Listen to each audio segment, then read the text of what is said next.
Let's take a look at problem number 7. It's another factoring problem.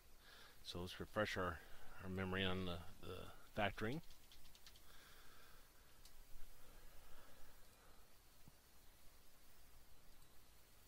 There we go. Our first method of factoring is GCF. This is greatest common factor.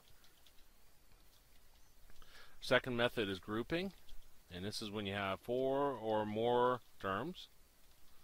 Our third one is PSD, and this is when you have the form x squared plus bx plus c.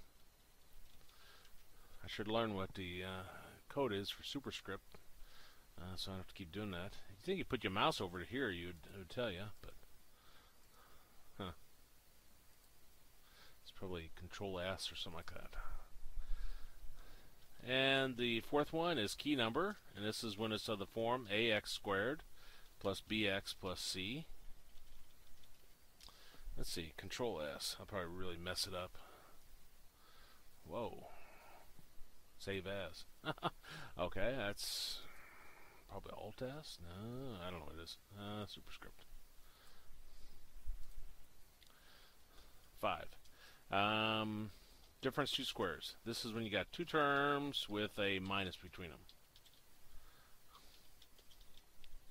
Now I got 6 and 7 there, but we're not going to get down to those. We won't actually get past the first one on this one.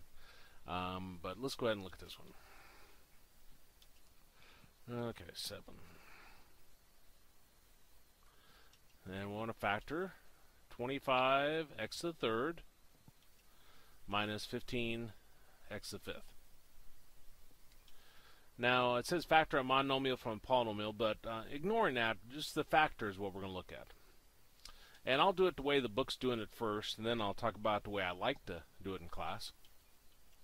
We start going through our techniques. GCF, greatest common factor. Well, these have something in common. Number-wise, we look for the largest number divides into both of them. Well, 25 and 15, 5 would be the largest number divides into both of them. Now I want to factor out the most x's I can, but I can't factor out 5 x's if this one only has 3. So we're going to factor out 3 x's. It's always the one with the smallest power. Well, 25 divided by 5 is 5. I had 3 x's. I took all 3 of those away, so those are gone. Minus 15 divided by 5 is 3. And I had 5 x's and I took 3 away, so that leaves me 2 x's. And this would be your answer, according to the book. Or this test bank, I should say. So 5x to the third, 5 minus 3x squared, looks like D is in David.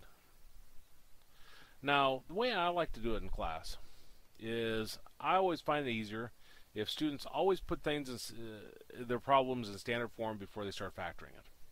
Standard form means you go from largest power down to smallest. So I'm going to reverse the order of this. We've got negative 15x to the fifth plus 25x to the third. Now we still do GCF, but my first term is negative, and whenever your first term is negative, you always factor out a negative. They still both have 5 in common. They still both have an x to the third in common. Well, negative 15 divided by negative 5 gives us positive 3. And we had 5 x's, took 3 away, so it leaves me 2 x's. 25 divided by negative 5 is negative 5. I had 3 x's. They're all gone. And this would be our answer.